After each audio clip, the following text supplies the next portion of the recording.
Okay, maybe there was just some kind of weird cosmic thing going on there. All right, we're back. Right, so this is the first time I'm doing this. I've done it, I did it a little while ago as well, I tell a lie, but in this way. So I started to get some downloads recently to share Divatude with the wider masses, with not just entrepreneurs and service providers, because it's really, it's for everybody. And it occurred to me, I had a bit of an insight the other day. It's not like brand new, but it occurred to me that, you know, I'm really good at relationships. I've become very good at relationships, okay, and of all kinds. And I thought I'd like to share various topics on these weekly calls. Hopefully they will become weekly. I'm trying to grow the audience and grow the people coming. So I do invite people, and it's literally for everybody. It's man, woman, dog, cat, it doesn't matter, right? And literally anybody at all. You don't need to be an entrepreneur. You don't need to have a business. You don't need to even be employed, you know, so anybody at all can come along. So do invite people along to these, and I'll keep putting them on as often as I can on a Wednesday at the same time. So I thought I'd start with relationships today and show you how really every single topic or every single problem or every single thing that we can think of can be addressed from this understanding that I call Divatude, okay, or this way of being that I call Divatude. Now, for the sake of, I know a lot of you here know me already, but for the sake of those people who are new, I'm going to give a brief introduction so that anybody that's new here and watching this will know who I am and who the hell is she talking about this anyway, right? So my name is Nicki Shira Byrne, for those of you who don't know me. I have actually been a coach and in this coaching arena for the last 15 years. And more importantly, two things I think are more important than that. And that is that one of them is that I've been a singer all of my life. And I have this way about me that seems to come quite naturally that I call being a diva. Okay. And that is, of course, if you've heard of a diva before, and a lot of people have negative connotations with a diva, we're talking about the actual positive connotation of a diva, the true meaning of a diva. And that is, you know, a person who is, there's lots of things that make up being a diva, but, you know, being present is one of them. Like a diva is a very present person. Divas really taking care of themselves, having boundaries, being magnetic to other people, for example. Okay. And I'm not going to get into all of those things. So what I've done is I've coined this term of how I live as a diva. And on top of that, the second thing I was going to share with you is I also have a grounding in an understanding that stems from the 3 principles, although I'm not a purist. And I've been in that conversation. We call it a conversation because it's the conversation itself that accesses insights for us, which is really what I'm bringing you here to today. I've been deepening that grounding for the last 8 years. And for me, being a diva and the 3 principles kind of go hand in hand. So I've coined this term Divatude to encompass everything that I share, the understanding that I share in my own way. Yeah, it's telling me my internet's unstable. So what gives? Let's hope, let's pray. So why am I here to speak to you about relationships? Well, what I've seen over the years is that there's in life, everything is about relationships, right? So I noticed in my own personal life, especially in the last few years, as I've been working towards raising my own consciousness, and technically what Divatude is a way of raising your consciousness. It's as simple as that. It's one way of raising consciousness. There are lots of ways, and some of you here do it, okay? So this is one way, and for me, it's the simplest way. So relationships, for me, what I've seen in particularly the last 3 years, is that there have been two kind of types of relationships that I've been mainly focused on. Those are romantic relationships or intimate relationships, and relationships with clients or people who follow me in my business, right? And I started to see the link between the two. I started to see that, you know, when you can be good in one area and not so good in the other area. And because of this understanding of Divatude I have, it's shown me that there really is only one solution to every problem. There's really only one thing that needs to be done to create anything that you need to create. So our minds innocently go from, oh, there's this area over here in our lives, there's this business part over here, and then there's this, you know, romantic part over here, and then there's the kids part over here, and there's the, you know, the health part over here, or whatever it might be. But really, there's one constant between everything. And for me, I call that love. And I made a commitment to being the most loving version of myself through an awareness of noticing when I'm in lower quality thinking, such as fear and beliefs, because those are not loving thoughts. And so for me, everything, relationships included, whether it's client relationships or intimate relationships or relationships with our kids or with our parents or with our siblings or our friends or people we meet day to day in life, all of them come from, all of them are created, I mean, the goodness in them are created from us focusing on raising ourselves up the elevator of consciousness. Okay, and I'll explain what the elevator of consciousness in a moment. In other words, raising your consciousness. And where that comes from is presence. Okay, have I lost anyone so far? Is that like making sense? Because I don't know if I'm explaining it so well. So bear with me, because as I said, this is new territory for me. I'm usually talking about business, right?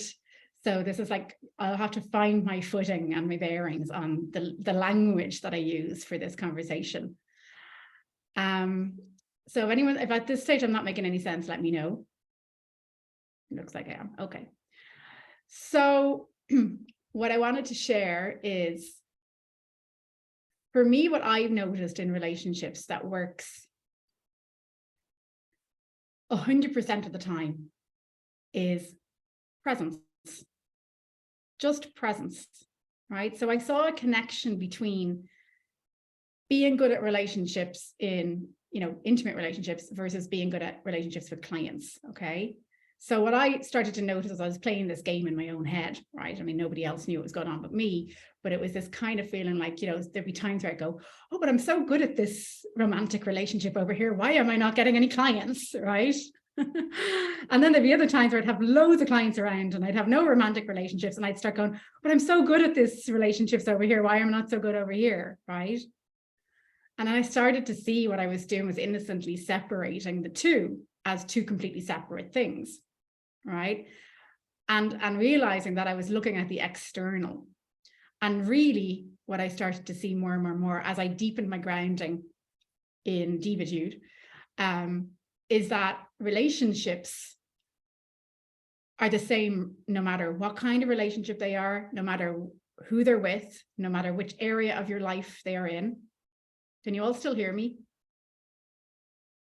Keep getting these messages saying it's unstable.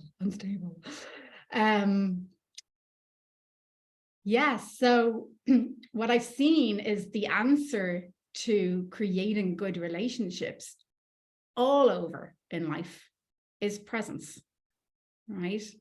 So literally being present with the person or people who are right in front of you right now. Now, that doesn't mean that I have to be friendly to everybody or that I love everybody. I don't, okay? I've got boundaries, right? But I used to think boundaries were something that I had to set up around me like a wall. And I innocently would put this wall around me around certain people so that they couldn't get to me, right? But again, as I've raised higher and higher on this elevator of consciousness, let me explain what that is for those people who don't know. The elevator of consciousness is like a glass elevator on the Empire State Building. When you're down on the lower floors and you look out of the glass windows, you don't see things for all the buildings. You don't see opportunities. You don't get good ideas. You don't see synchronicities. And as you continue to raise your consciousness, You go higher and higher and higher up on the glass elevator. You start to see over the tops of the buildings. You start to be able to see all of the opportunities, infinite amounts of opportunities that you never could see before. They were always there, but you couldn't see before. You access better ideas, more divinely inspired ideas. And how you get up the elevator of consciousness is through presence. So being present with another human being, where relationships are the backbone of life, is going to be a very prevalent thing to be present with. But, you know, you can be present with anything. You can be present with nature. You can be present with your work. You can be present with, if you're a painter, for example, or whatever it is you're doing. But the presence part of it is the thing that means that you're simply being in the moment, aware of what's going on right now, and not caught up with old habitual thinking, old programming, thoughts that you've been running around and round and round and round and round for a long, long time. Okay.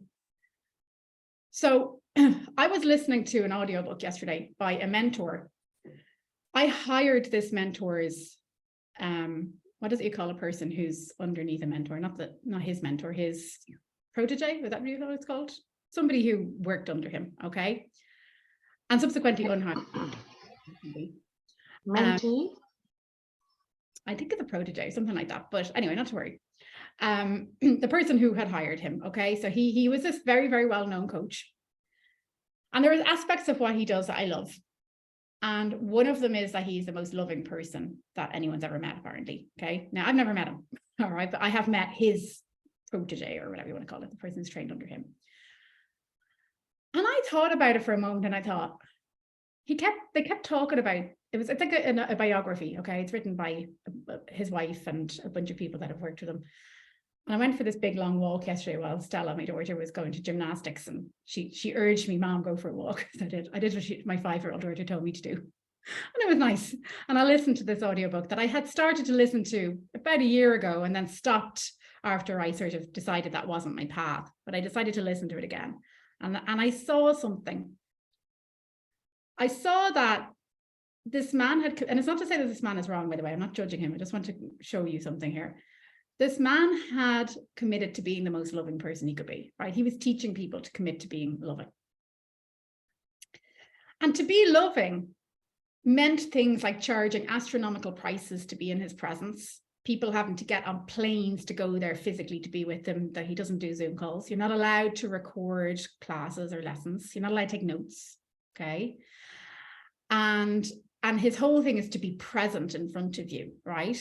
And then, you know, there was all these stories about different people that had gotten in their car because they couldn't afford to take a plane because they paid so much of a fee to just meet him for 2 hours.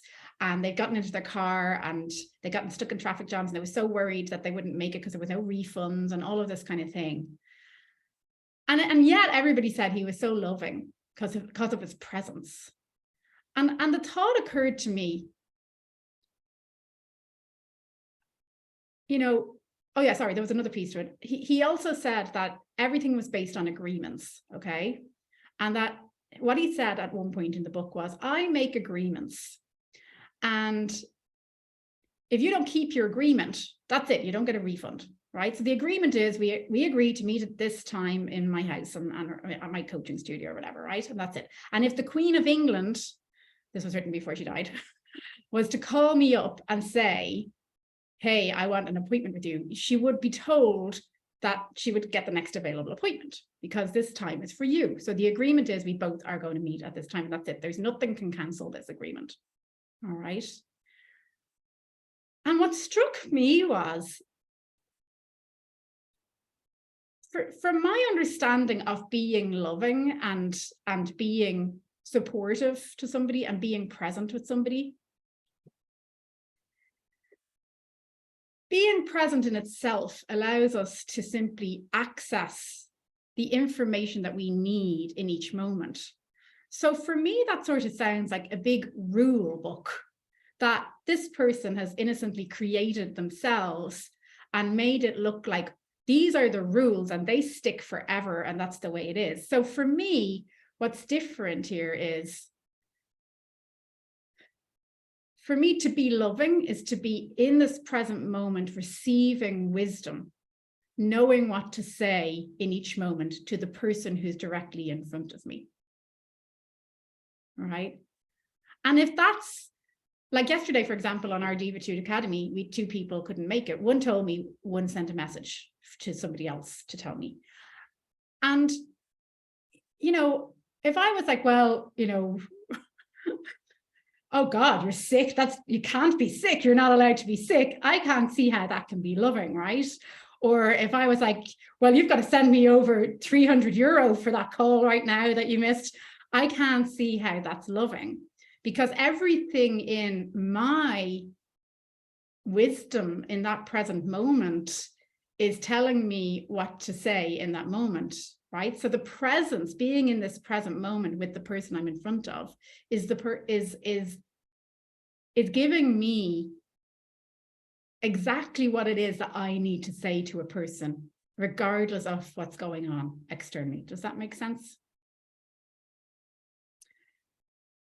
So what I want to share with you is, it's really very simple, right? So I'm going to give you 2 examples of relationships, right? I'm going to give you, because I know most of you here have clients, for example. So I'll give you that example, and I'll give you a personal, intimate relationship, like a partner. Okay, example. So let's start with a client coach, or a client teacher, or a client service provider relationship. When I stand in front of, or when one of you stands in front of another person, right, that's a client, what we want to create is presence between the 2 people, right? Because it doesn't matter if a person is religious or spiritual or nothing. Everyone can feel presence, because presence is simply when you're not caught up in your personal thinking. So the only thing you here all have to do, if you're interested in living in this way and creating relationships in this way, outside of the conversations you're having with each person, the only thing you need to do is to learn how to live in the present moment, so that when you get on a Zoom call or start a meeting or a healing session or whatever it is that you do with somebody, that you can immediately drop into this present moment, that you can immediately leave behind your personal thinking and simply be here right now, even if you don't know what you're going to say, which I'm telling you now, I had no freaking idea what I'm going to say today, because it's like so new to me, such brand new territory. But this huge feeling in me has been telling me, bring this to people. And I don't know if it's crap. And maybe you'll all go off the call, but that was crap. But I'm giving it a go, because I'm following my intuition, right? I'm following my wisdom on this. So being here, present for the person in front of you, is the first thing. And if you don't know how to do that, you don't have anybody, right? And again, put this into any other relationship, right? So when you learn to do that, if you commit to, that's what being, that's what being loving is. That commitment to being loving is committing to spending more time in the present moment, free of personal old habitual thinking, and less time in that old habitual thinking. So spending more time in this present moment, right? And there are lots of ways you can do that. I won't go into that today, okay? Simply noticing when you're caught up with personal thinking is one of the easiest ways. We call him Bob the drunk guy, the voice in your head, okay? And as soon as you are present, right? So when you walk into a room, or when you walk into a Zoom room, nothing should happen in the conversation until the other person's present. It's like, have you ever tried to have a conversation with a child and they're going, I mean, I have a 5-year-old, right? And they're like swinging, she's spinning around the place and she's singing gibberish, and, and you're sitting there looking at them going, would you stop moving and talking and singing and doing things and listen to me for a second, right? Because you need to get their attention. You need them to be present. Or, people who are always on the phone and you're trying to have a conversation, men are terrible for this. And you're like, and you turn into the naggy woman, and it's like, are you listening to me? And he's going, yeah, I'm listening, and it's like, no, you're not, you're on the phone. No, I'm listening, right? And then you say, well, what did I say? You said, and they never know what you said, right? Now, this is less about listening with your ears and more about listening with your heart, more about connection, right? So you can talk about the weather, But if you know how to be present yourself, and if you show up with that presence yourself to any conversation with anybody, you will also be able to identify whether the person in front of you is present or not. So talk about anything, do anything until you have to get to what it is you need to talk about, right? It doesn't matter if you're a builder, a baker, a candlestick maker, right? It really doesn't matter what you do here, right? You could be a butcher and selling meat over the counter, or you could be working in the supermarket, right? But there are people who, you may have seen them, who do work in supermarkets and are waiters and sweep the roads. I mean, I know a road sweeper who won the happiest road sweeper of our city when I was growing up in town. And that man was probably one of the most present people I ever met. His name was Joe. And he literally would sweep up every speck of dust and pick up every little bit of waste with so much love and presence. You'd swear that this stuff was gold. We have another guy here that does exactly the same thing on the beach. They call him Capitan Canarias. And he goes around with a little bell and his music, and he gets tips, and he talks to all the kids, and he's one of the most present people I know. And those people are magnetic, right? They are magnetic. Has anyone ever seen people like that just in your random day-to-day outings, right? So you have the potential to be like that yourself. So here's what usually happens.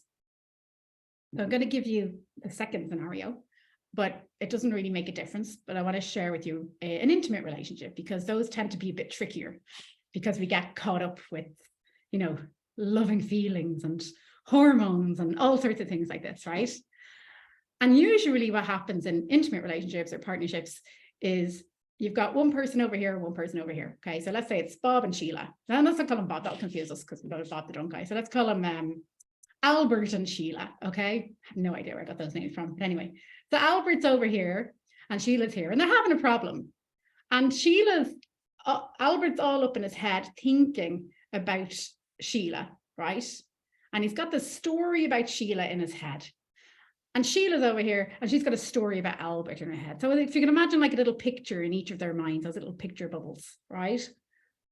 And so Albert is not present with Sheila, and Sheila's not present with Albert, because they're caught up in their personal thinking. So Albert's thinking, she's always nagging, she's always telling me what to do. And then she's thinking, he never listens to me, he never gives me attention, right? And the two of them are so caught up in the stories, and they're just talking at each other, but they're not present because they are still in their personal thinking, right? So the only way for them both to get present, and here's the cool part about this, only one person needs to do this, because you actually get to create the other person around, the other people around you through who you're being, right? So if one person, let's say Albert just suddenly goes, let's say he has this understanding and he suddenly goes, oh, sugar, I've been up here at my Bob, you know, up here with all these stories going on. I'm just going to, and I just notice them. I'm just going to get present. I'm going to get really present. I'm going to look at Sheila. I'm going to look at her nose and her eyes and her hair, and just, you know, feel the air, listen to the sounds, whatever. Just be present. You know, maybe he takes a breather or whatever. And then as soon as that happens, the other person, Sheila, starts to feel it, and Sheila starts to come into presence too. Now, that's love.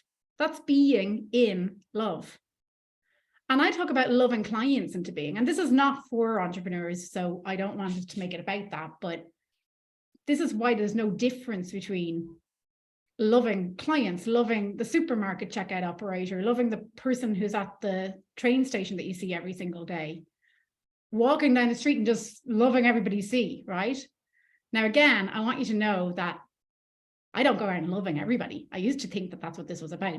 And then I just looked like some weird hippie girl or something, you know, it's like, and then I attracted all sorts of weirdos and not so great people, right? It's very different than that.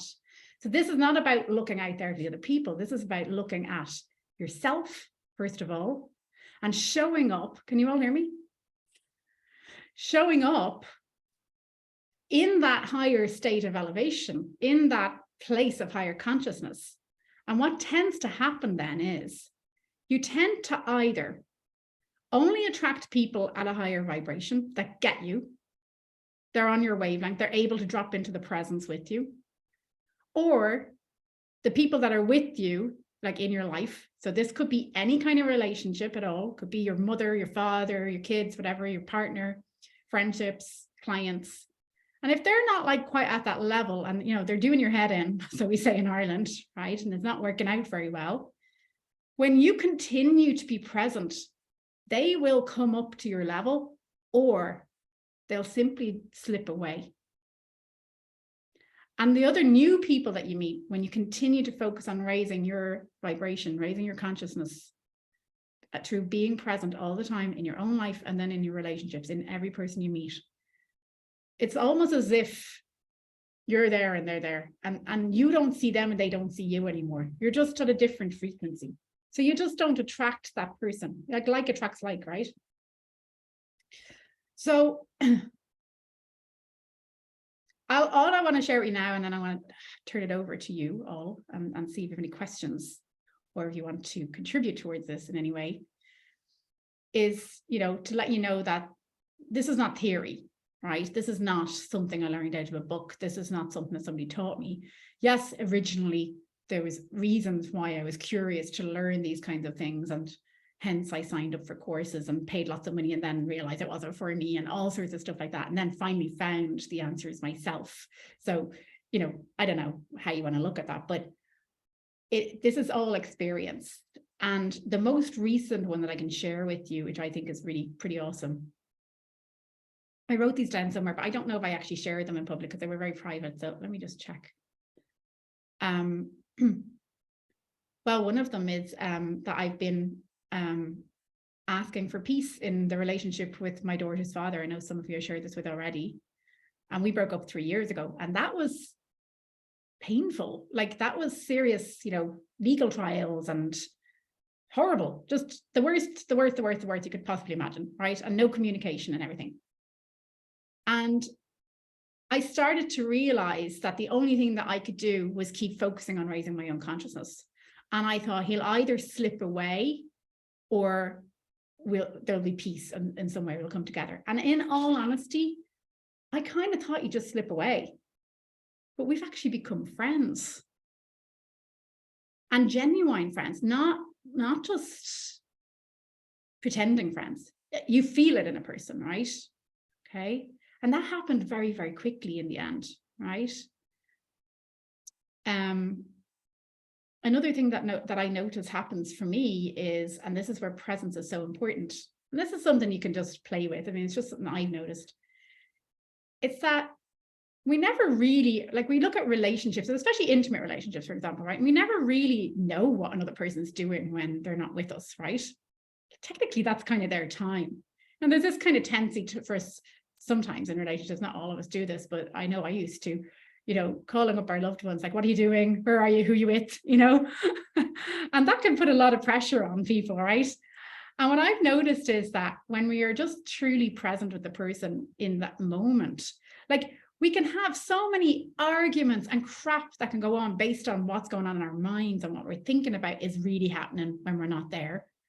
And then the person shows up and we finally see each other and it's like, well, what were you doing? And who were you with? And that, you know, and all of that kind of stuff, which is all just our bob. Where relationships are so precious of all kinds, because it's really, as I say, the backbone of life. Like everything in life is built on relationships. When you have good relationships, you have a good life. If you have good relationships with your audience and your clients, you're going to have a better business. You're going to have more income. If you have good relationships in your intimate life, you're going to have a better intimate life. It's just really, you know, very plain to see, right? But we waste so much time in relationships on, you know, figuring out the relationship, talking about the relationships, trying to fix the other person, trying to fix ourselves, all of these kind of things. Where the solution is to simply see that the only thing that gets in the way of love, of being in love with any person, is resistance, is that old thinking that's going on and on and on in the background. And if we can simply learn to get out of the habit of being in that and dropping into presence, we spend more time being present with the person who's with us in that moment. And then you can let your loved ones go off and do what they're doing. And rather than you thinking, oh, who are they with or what are they doing and all of those kind of things, you might be with a friend or with your kids or with somebody else and you're fully present with them too. So every single person you're with in each moment, with your clients, with your kids, you know, you might be with multiple people at the same time, you get to be present with every single one of those. And it's an opportunity for you to help that person in front of you to also drop into presence. And there's a lovely feeling between you. And that's all people care about really when it comes down to any relationships. People buy from you because there's a nice feeling. People fall in love with you because there's a nice feeling. People want to be your friend and hang out with you because there's a nice feeling when they're around you. Right?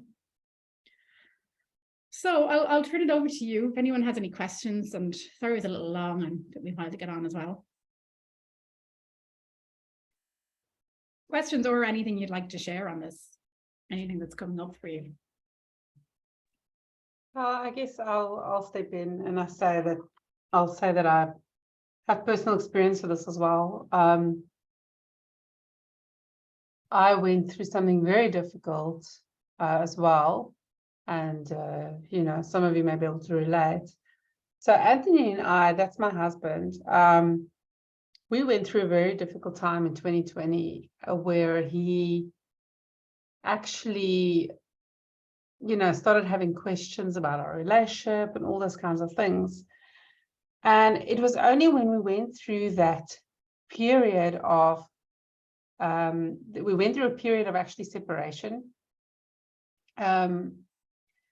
that we were actually able to really truly connect deeper than we ever did before, just purely because of the fact that I had to let go and let him be, and I had to focus on my own growth, whereas before I was always so focused on his growth. Like I thought I was focused on my growth, but I was so focused on his happiness. And so exactly what you were talking about this whole time, it became a very real and very tangible lesson for me during that time. And during that time of separation, it was incredibly difficult, incredibly hard. You know what that feels like. It's heart-wrenching. But if it wasn't for that, I would not have learned this lesson, which is that self-work and self-love is the only way to have beautiful relationships, really. Any kind of relationship is to really start with a relationship with yourself. And that's what I learned from that anyway. That's my kind of take on it, my perspective. And I think it also influenced and inspired so much of the work that I do with people, which is very much centered around self-love and finding your own light and all of that. So, yeah. So, thank you. Okay. Would anyone else like to ask anything or share anything? No. Is it interesting to you? Okay. Yeah, very interesting. Okay. I know it seems really, I think it seems simple. And it is simple. You know, but it's just, you know, these, we meet people every single day of our lives. That's really what life is. You know, we're not here to be alone, right? We're here to connect with people. And I think a lot of us have probably seen how complicated it can look out there to fixing relationships. I mean, God, I've had so many terrible intimate relationships in my life. I mean, I've had a lot of bad relationships in general. I had a bad relationship with my mother growing up. And that's suddenly solved itself, you know, and a lot of relationships that I, at one point, you know, I've even been told by therapists, let them go, let your mother go. Wow. And I never did, thankfully. But a lot of these kind of relationships where it would have looked as though it makes sense to let it go or to break up or to run a mile away from them or whatever, right? A million miles away from them. It's interesting that from this understanding and through simply focusing on raising my consciousness, only that, just raising my consciousness, that when I show up, you know, I used to be afraid to call my mom because I got a headache most of the time that I talked to her. So I'd have to be in a certain state of mind to call her, you know. I would just pick up the phone anytime I want to her. You know, in actual fact, I'm craving to see her. I can't wait to get on a plane and see her. You know, and this is one that was really tricky for me for a long time. I do have a question. Please answer.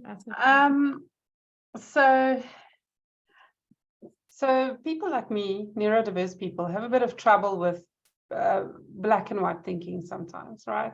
So I'm pretty good, I think, for a neurodiverse person at the gray area. But when it comes to clients, I find that sometimes it's a bit hard for me to set the boundaries that I need to set. And even though I've practiced it a lot in my personal life and I understand it a lot more now with friends and family and all those kinds of things, with clients, like being present and being loving, and then what ends up happening is that I end up giving too much. Because I'm being so present and so loving that I tend to forget about the time, and I tend to forget about, or not noticing that I'm starting to maybe feel tired or whatever the case may be, and then I end up giving too much. And that's actually, in a way, led me to finally actually raise my prices. I've also put my prices up in euros because I want to attract European clients. But this is very recent. But I still don't really know, I think, especially with new clients, how to actually, maybe it's a bit of a difficult thing. With new clients, in a way, it's easier for me, to be honest. And then with old clients, when you start to get to know people too well, it can become hard to actually start setting that boundary without sounding like you don't care. Does it make sense? Yes. So, yeah. So yes, what's your take on that? Well, I said earlier on, I used to think there had to be boundaries as well. And what I've noticed is there are no boundaries to be set when you're present and tapping into wisdom. So it sounds to me as though there's a fight in your head going on while you're on the call. There might be part of it, sort of part of the conversation in your head is saying, you need to get off the call and hurry up and or out of the conversation, whatever it is you're doing. I don't know if you're doing a face-to-face or the healing session or whatever. You know, I need to wrap up soon, and there's part of it going, but I want to be loving and giving. You know, it's more like I'm being super present, and I'm like, oh no, I can just take one more question. Oh no, it's fine. I can just, listen a bit more, or whatever the case may be. And then what's supposed to be an hour session ends up becoming a 2-hour session because I keep saying, that's okay. They can, because I'm being present and I'm being there for them. So actually, I'm not really thinking about, okay, well, actually, I have to stop, and because they also just keep. So I would say, listen, let's do another 5 minutes or so. So I'm going to take so many more questions, and then we can do it, for example. But then that time comes, and the person just keeps asking questions, and I'm like, oh, but they really know they need me, and let me help them, and then I end up overextending myself. Well, it might just be a practical thing to do in advance. Like if that's something you've noticed, like what you notice on grows, okay? What you notice grows. So if this is something you're noticing outside of the time that you're doing it, it's not about being present to the point where you keep giving or whatever, right? Like it's a business you have, right? And you've got a life, and you've got like areas that you need to have particular time and a schedule and all of that. One of the things I noticed was that before I had my daughter, I used to do that. I used to just give and give and give and give.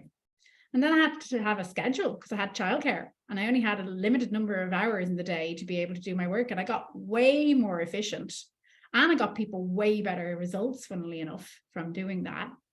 So my suggestion would be that, you set up is it a session or whatever you want to call it, right? You set up the session in advance as to this is how long the session is, right? I do that. There's like, I tell people a session is a session, but this, let's say, for example, a psychic channel reading is about an hour long. It's an hour. Okay. And this kind of session is this long, and so on. So I do that, but it's like the lines just keep blurring. And I think, I know you're not always comfortable with me bringing up neurodiversity, but I feel like it's so important in my business because I keep attracting those kinds of clients, and I'm one myself. And we have a problem. It's one of our cognitive functioning things. We have a problem with time. Well, can you set knowing how much time has passed, especially when you're hyper focused and you know, in busy in that space. Does that make sense? You set an alarm. Yeah, I can. Well, wouldn't that be a little bit rude? Beep, beep, beep, beep, beep, beep.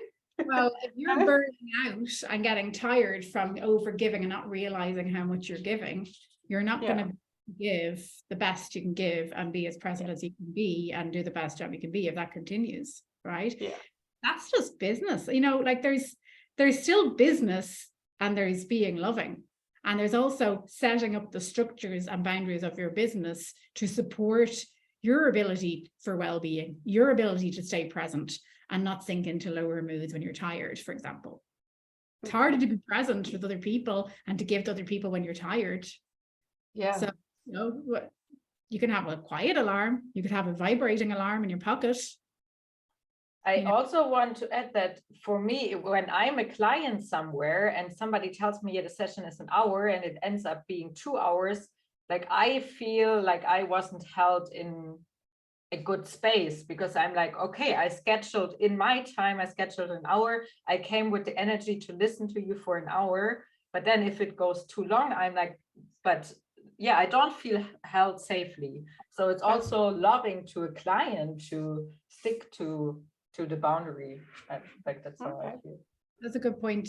That's something I would normally say to somebody is, look, we're nearly at time now, and I'm going to share that with you all now as well. We're nearly at time now too, and we will wrap up on the hour for us. But I would say if I was having a one-on-one or whatever with somebody, if I felt it needed more time, we're nearly at time, but I kind of feel like maybe we need some more time. Would that be okay with you? So maybe this is where, I don't know if you lose track of time, because I don't know what it's like to be neurodivergent, but you need to have some kind of indicator, some kind of alarm bell or vibrating alarm in your pocket or something that gives you that little bit of help to remind you of those things. Yeah. That's not being loving, Michelle, because being loving, remember, is to be not in your personal thinking, right? Now, if you can create a container, like if you have a schedule and you have time, you know, buzzers or whatever going off, whatever that's going to look like, but, you know, reminders for your time, it's not being loving to say that the session is ending. I suppose it's being loving to yourself. But that's where the whole thing starts, and that's what you share, right? So I also heard you say you tend to attract certain people and they're all doing the same thing. Well, who you are being is what people will become a version of. Because this is what I'm saying about how we create the people around us. This is why, for me to be peaceful and to hold the feeling of being at peace and being free with my ex-partner, he has now become peaceful with me. Right? There's something within him that identifies peace and wants to be a part of that. And I just kept bringing it to the table. There's something in what you're doing that brings the same kinds of people that are going on for longer, all of that kind of stuff. You have to just literally draw a line in the sand and think, who am I being? Who do I get to be? And you can change it anytime you like, because who you're being is what you're thinking and what you're feeling. You can decide, I'm going to be more efficient in my time. I'm a person who's efficient. I don't wear myself out and I set my times. That's who I am. And I gave great, you know, service in that time. It's enough if you believe it is. So set the time for how much you really think you need and let the people know how much that is. And be that and keep being that consistently. So to be loving to yourself in that case is to continue to do that and to remind yourself of who you're being. Yeah. And show up being that. And each person around you will either drop off, and in my experience with clients, they tend not to because they already love you, or they'll rise up to what you are being. You're setting an example for them.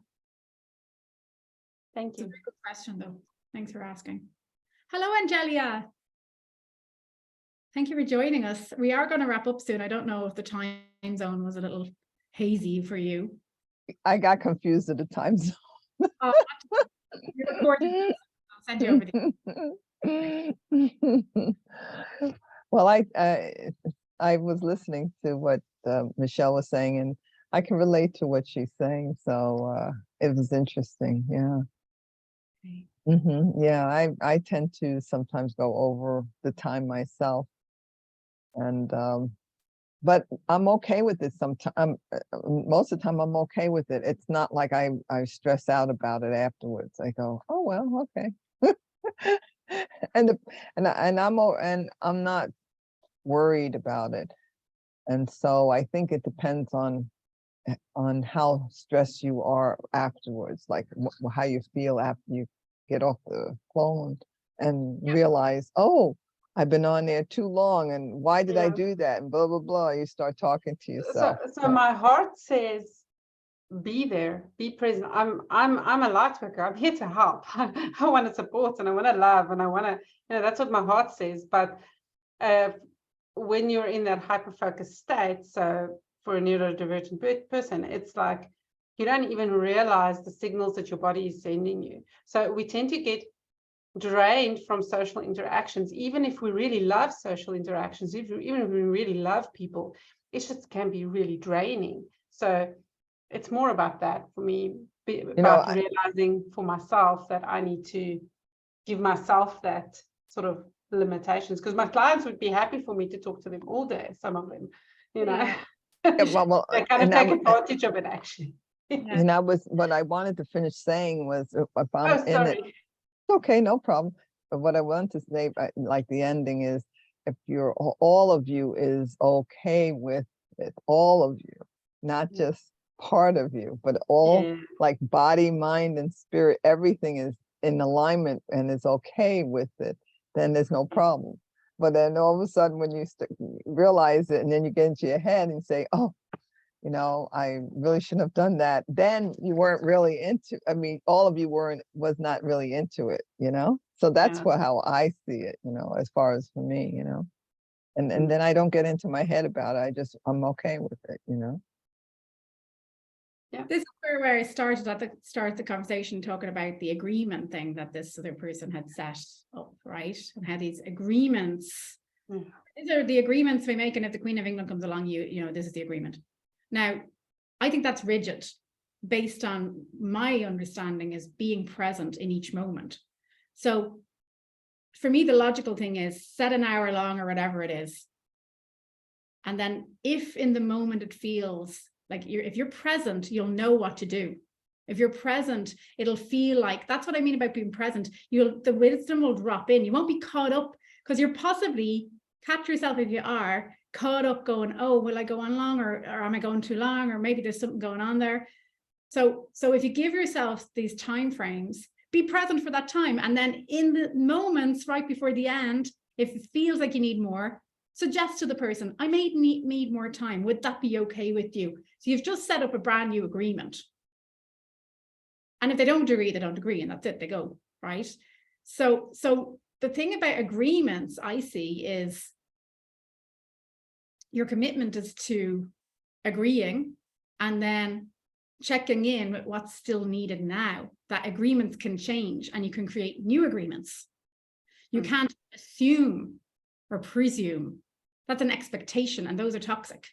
So like what Flora shared, if somebody's going over their time and they're expecting to be there for an hour, well, that's an agreement that we made, and we made an agreement for an hour today, right?